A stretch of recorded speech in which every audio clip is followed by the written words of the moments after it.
Evening. Yep, got my cocktail here. Decided, hang on, I gotta take a drink. Pink cocktail. Oh yeah, I'm on that meat and vodka diet. All right. I said in the last video that I was going to do more stories on Valentine's Day because it's getting so close to Valentine's Day. Well, I got caught up in some other stuff, so tonight I'm going to do a story, a life story. And I'm going to go back. I'm going to go way back. I'm going to go back to the 80s. Okay? And because it's Valentine's Day, I'm going to talk about, I believe, my first true love. So, I thought it'd be fitting. It's going to tell a lot about me.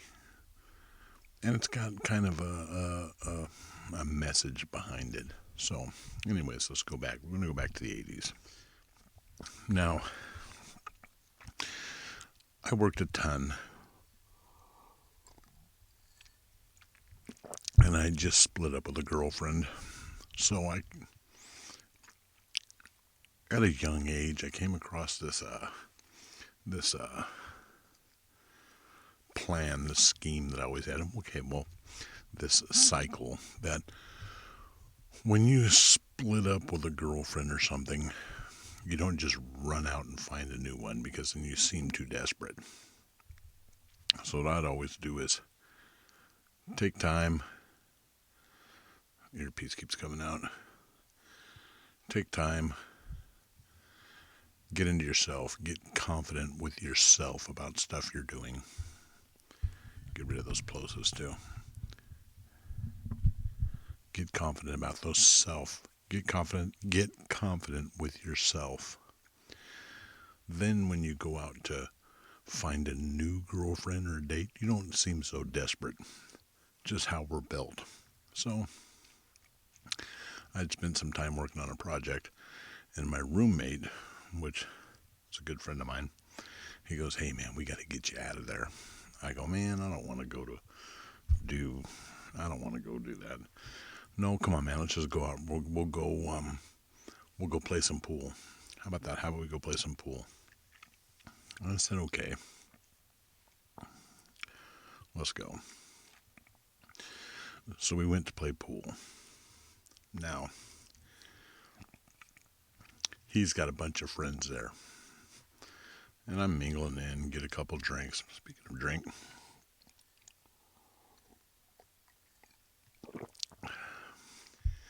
and he's got a girlfriend there.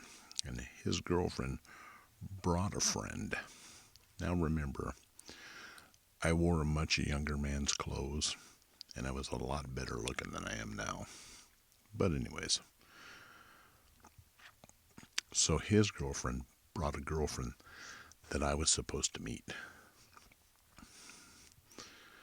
Well, we start playing pool, we're having drinks, and there's this one girl that's sitting up against the back on the next pool table over, and she's got these big glasses on, and her hair's all pulled back in a ponytail. Well, I just happen to be sitting on a stool in between, and her and I start talking. And, just talking about the weather, small talk. Then pretty soon I start talking to her about, I'm a photographer and I work, and she's into the art. She takes pictures too. So more and more we start really hitting it off. Now remember, there's nothing special. There's nothing. She just kind of looked like she just got off work. But the conversation was so engaging that, man, we talked for hours. My buddy left, and I rode there with him, and she goes, "Hey, I'll give you a ride home."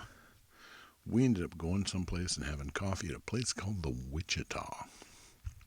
Now, we talked almost all night until the Wichita closed down about 2:30 in the morning. Now, she drops me off. I lived in Portland then. She goes home.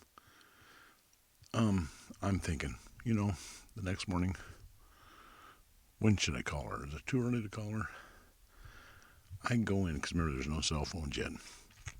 I'll go in, pick up my phone. Right when I go to pick my phone up, it rings. And it's her. Now,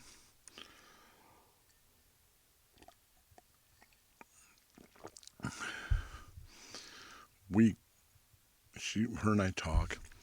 That day we went to the zoo, and I told her, I said, hey, I'm going to take off and go out to Lincoln City, take some pictures of a kite festival. Do you want to go with me? She said, yeah, sure. We went out. She brought her camera. I took my camera. They built a big platform for me up there to take pictures of the. It's a kite festival where people come from all around the world and fly kites.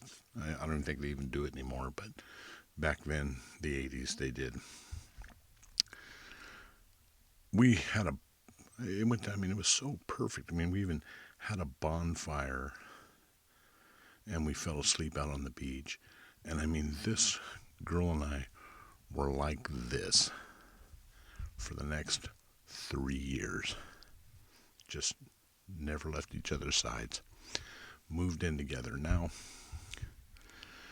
like I said, there's a message here. We were best friends. We told each other everything. Getting towards the end, I was kind of stuck. I didn't know what I really wanted to do with my life.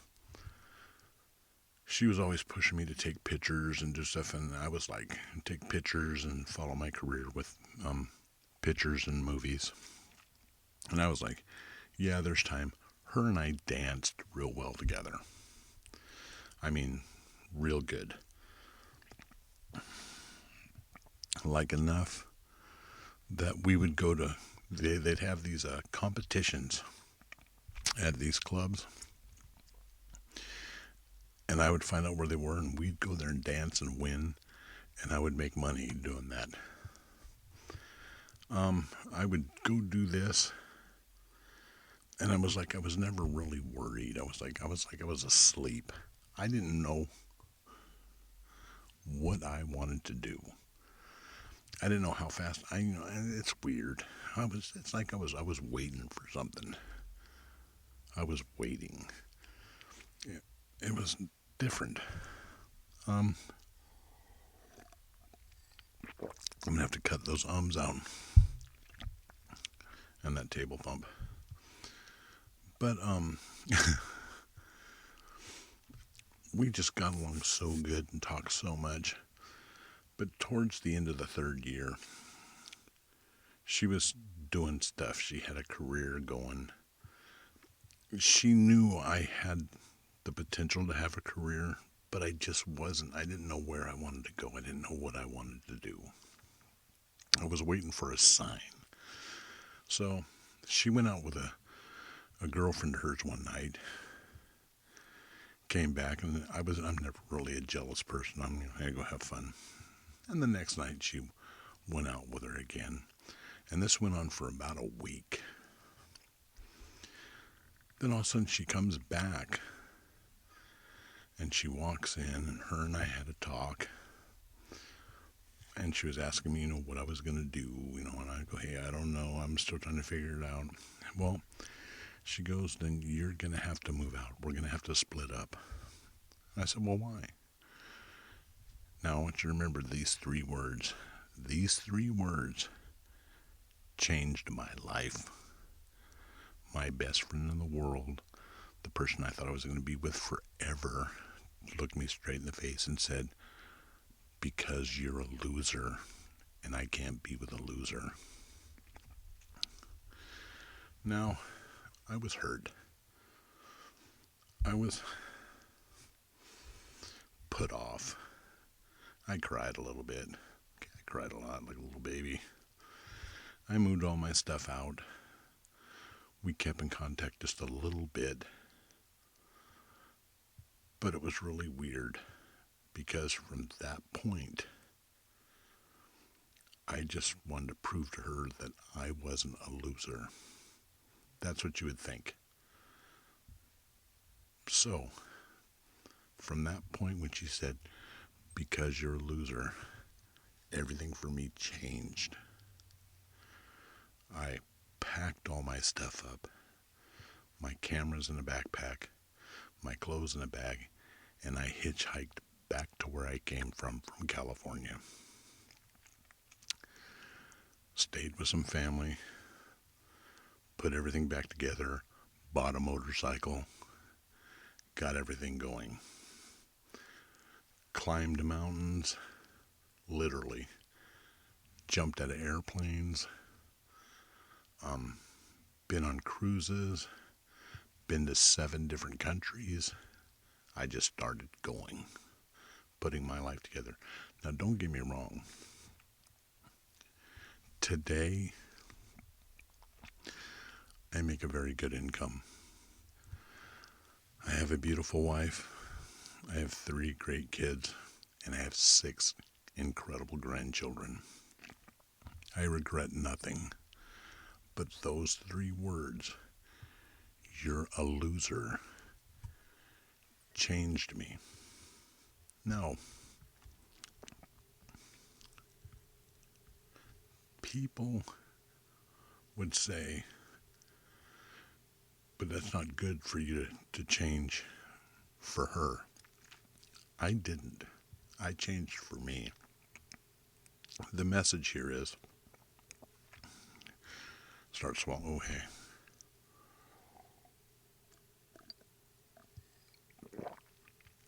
The message here is, I didn't do this for her. See, this was my best friend in the world. She said, "You're a loser." Because of those 3 words, today, I am who I am. I am grateful to her for that. Matter of fact, years later, there's this place called the Metropolitan. I used to hang out at back then. I went back up north and see some family. I said, you know what, I'm going to drop by the Metropolitan and check it out, see how it's changed. The minute I checked it out, guess who was there? Just checking it out too. We got to sit down, we got to shoot the shit. She heard about me, I heard all about her life. She's doing incredible, she's doing outstanding. She's happy, she's got kids, she's married. Awesome. We talked a really nice talk like we used to back then. Talked about everything for hours and hours and hours. Then the question came. She said, "I'm sorry for what I did to you." I said, "Don't be sorry. I'm not sorry. If you hadn't did what you did, I wouldn't be who I am." She says, "Well, I don't quite understand." I go, and this is where the message comes in. I didn't change my life and make a 7-figure income a year and homes and family and kids in college and grandkids. I didn't do all that because she said, "You're a loser." I did all that because I believed what she said. So, the moral to the story on this Valentine's Day: